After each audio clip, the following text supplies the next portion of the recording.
glad you made such a good choice to come spend time with me and Dr. Voss and whoever else is here. It's, I think what's incredible about live music is that nothing else exists except us here right now in this moment. And that's beautiful and special.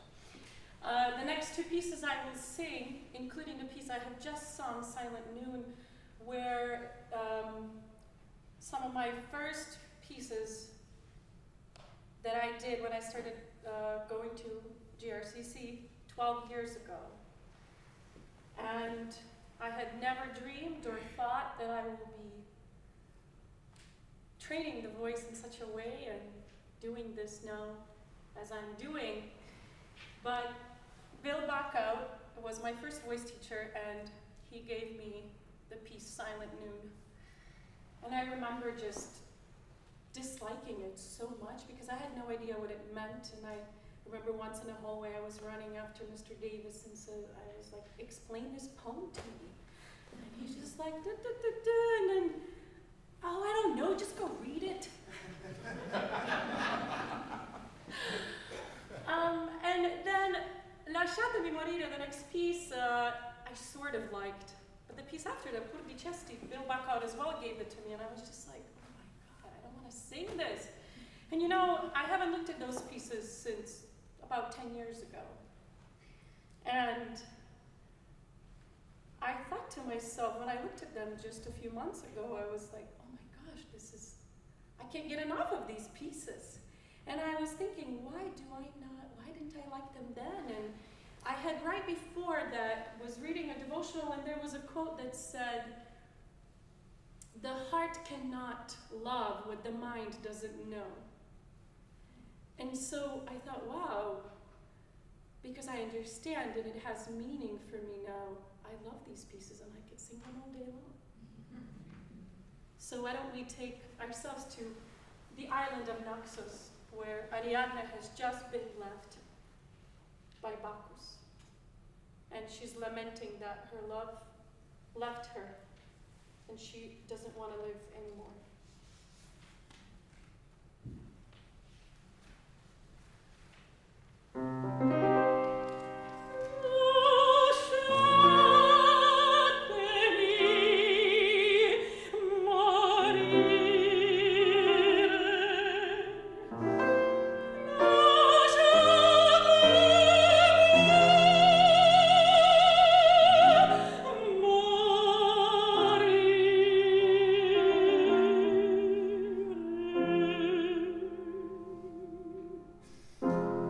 Yeah.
This is one of my most beloved pieces. Tatiana, well, Evgeny Onegin, in general, the original story written by Alexander Pushkin in the 19th century, and Tchaikovsky had set it as an opera. This particular aria has been with me for probably almost my entire journey singing, and it has gotten me to many places. It has got me many jobs, and I had just done it finally for full production out in California in September. It's as if Tchaikovsky wrote it specifically for me, and I used to think to myself when I would hear people say, well, this piece just fits me like a glove. And and I want to say this to the students, that when we are learning this meticulous technique and things are very frustrating at first, things don't make sense, but I promise you that you will begin to say those kind of things on your journey, that this piece is for me, this works for me, because it will really fit you like a glove in your voice. It will feel like it got a massage. So Tatiana is a 16-year-old girl, comes from a royal family but living in the countryside, so things are a bit more relaxed. And she loves to read French romantic novels. And, she has dreamed about the kind of man she wants. And her sister's fiance, Lenski, brings a friend over whose name is Onegin. And she sees him, and instantly she says, that's him. I saw you. I know God has predestined us. I heard you inside me. I know it's you. And imagine 19th century, a girl writing a letter professing her love to a man. That won't go so well. But for now, she's writing this letter all night long.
talk about these pieces. I wasn't going to speak about them, but this piece Morgen, which is called translates to tomorrow, and Strauss, Richard Strauss, wrote this song for his wife right before their wedding, and he dedicated it to her on the wedding day, I think. And the second piece, so the first piece was towards the beginning of his composing life, early career, and the second piece, Beim Schlafengehen, which means time to go to sleep, he wrote Vier letzte Lieder, the last 4 songs before, late in his age.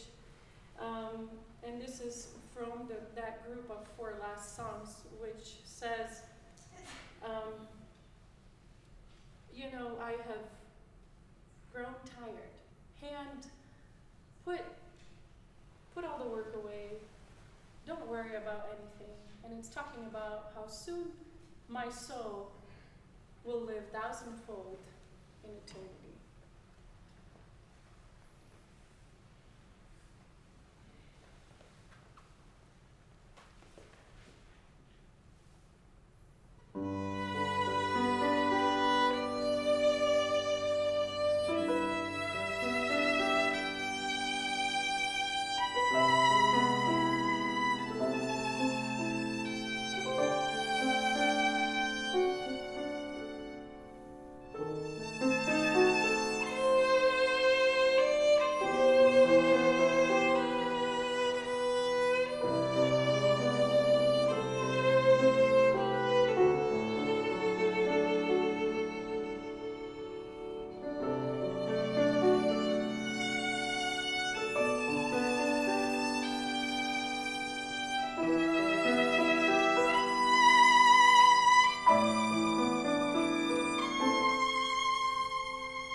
And rather seriously,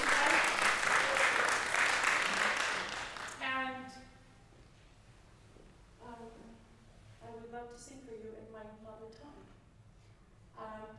The first and the third piece of this set are by Severin Saprun.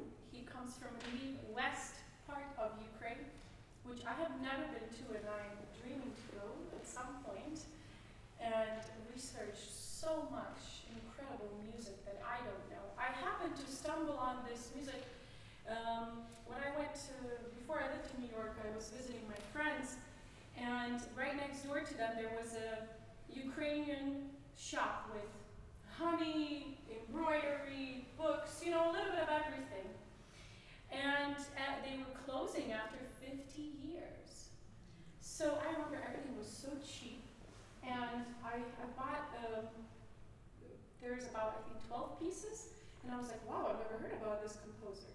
And they're just masterpieces. He wrote them when he was in Buenos Aires, and so you will hear that mixed in. It won't be just Eastern European folk tune at first. And he sets the lyrics by very famous poets, Ukrainian poets. The middle piece is written by Mykola Lysenko, who was like the Schubert of Ukraine. He wrote over 100 songs for voice and piano. And that poem is probably by the most famous poet, Taras Shevchenko. And you could tell his life was very difficult. You will be able to tell by the poem what he lived through and what he was fighting for, freedom for Ukraine, to achieve freedom, like we still do fight now, and not just us, all over the world we're fighting. We just can't, we haven't learned, it seems like sometimes, yeah?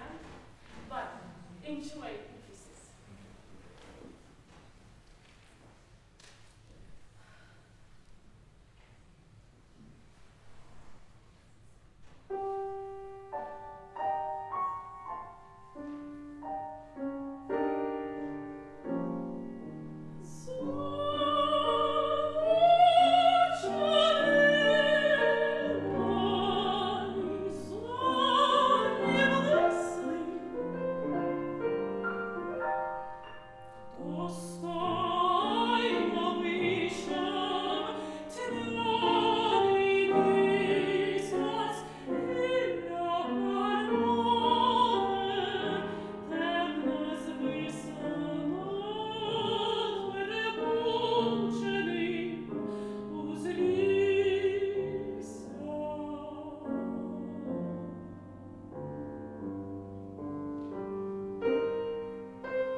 As a little girl, I used to like to go watch, a little teenager. Watch the boys work at the Miller's house. And he gave me a handkerchief, and I went to hang out with him, and we were playing this game. And I lost the handkerchief, I lost my skirt, and I don't remember what else. Oops.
Been a beautiful night for me, and for you, I'm sure. I hope.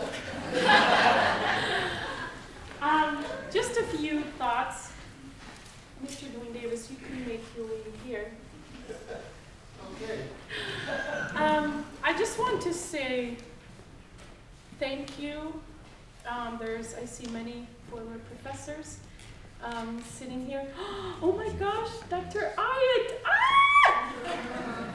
Okay, so little story. When I sort of didn't know if, I was a licensed dental assistant. I wanted to be a dentist. And then things sort of, I didn't see myself doing that for the rest of my life. Some things crashed, some bad things happened. And I just didn't know what to do with my life. I was like, maybe I should be a dietitian, maybe I should be trainer, I should be maybe some other kind of doctor. And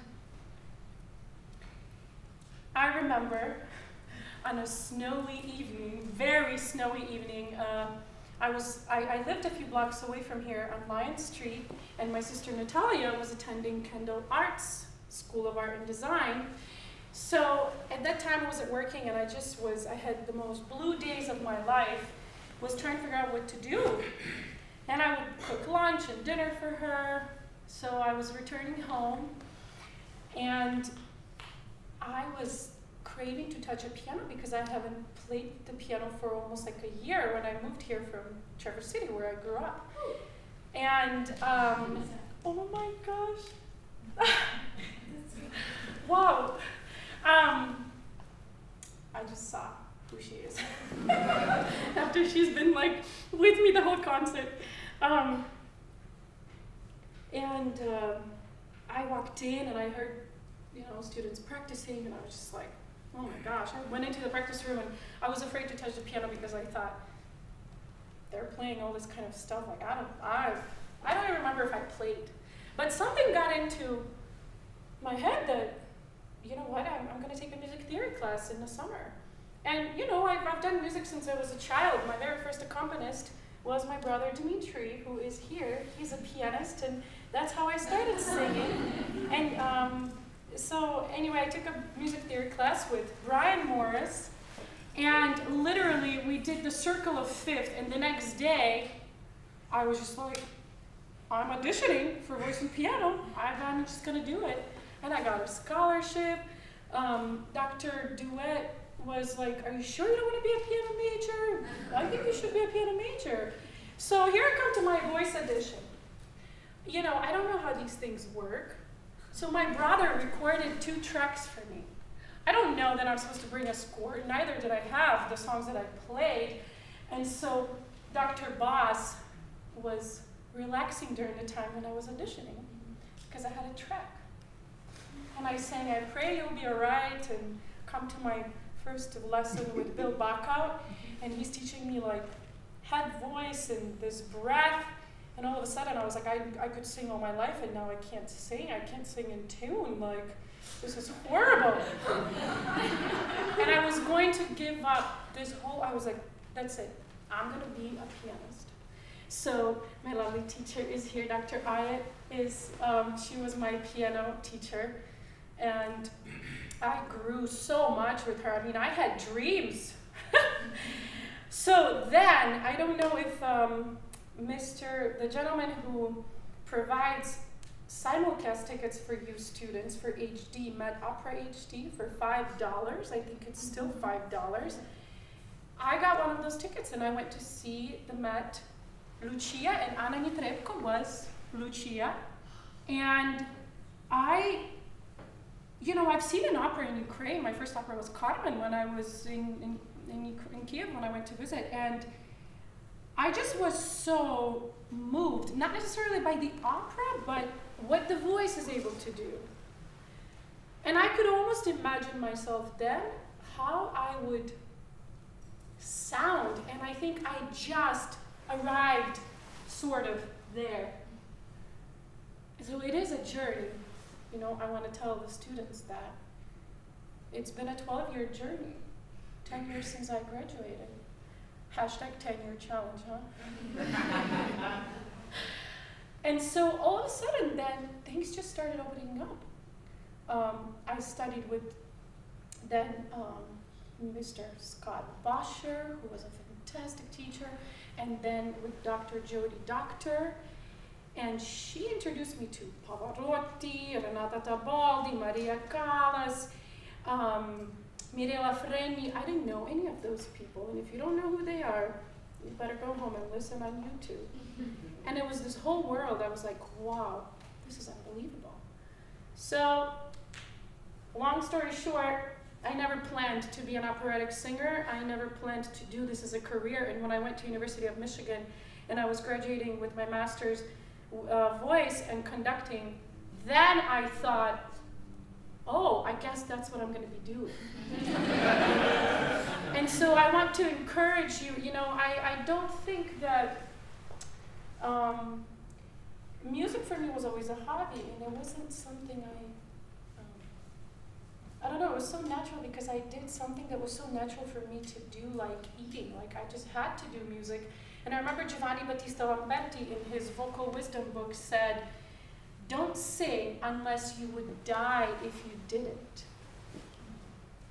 And I remember when I moved to New York after graduating, that's when I really felt one of those moments, because I was going to quit a billion times. And recently I was just telling Mr. Davis, after I had debuted Tatiana and I came to New York, and I don't think I can do this. But I cannot not sing, because I know that God gave me this gift and I absolutely have to do it. And I love doing it. And there's lots of tears and lots of, trials along the way. But it's worth it. So now I have one more piece, one of my favorite hymns. Tears waited. Woo, here they are. The hymn is called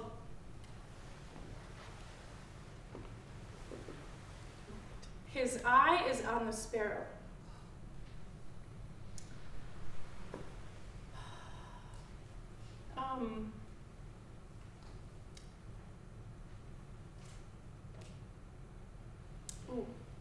First of all, I forgot to say thank you to Mr. Davis and Dr. Boss, and who else is here who I studied with? Well, obviously Kevin, Mr. Dobrev he runs this department. Unbelievably, he has produced this, gotten every possible detail I've asked for. I also wanted to thank Libor, Dr. Ondras. He actually gave me a professional chance a few years ago, and I sang my first half of Messiah and Vivaldi Gloria up in Petoskey with Great Lakes Symphony or Chamber Orchestra, and I thank Libor so much, because every single performance along the journey is extremely important. And then Vivaldi Gloria, I just sang at Carnegie Hall with Mr. Davis conducting at Carnegie. It was the most special moment. I was in such a peace, and it was just a treasure. Am I forgetting anybody else? Oh, and I had my first professional debut also at Grand Rapids Symphony Orchestra 7 years ago. And the reviewer wrote, I was really upset at that time, and he said, what did he say? She's promising, or something like that. She's promising, and we're so impatient, especially us young people. We're like, we just want to be like, and I sang with like star voices. And it was my first time. David Lockington gave me that, took a chance on me, and I'm so grateful. And then he took another chance of me a few years later and said, oh, now you can do anything. And I won an honorable mention, my very first competition I did with Opera Grand Rapids. So Grand Rapids has an incredible special place for me, and musical home, in a sense. So now, thank you all, and I last but not least want to thank God, my Lord and Savior, because He's the reason why I'm here.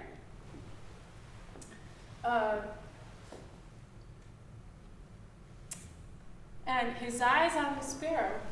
So why should I be discouraged? And I was just singing this song before the recital because, I'm not gonna lie, lots of nerves.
and I know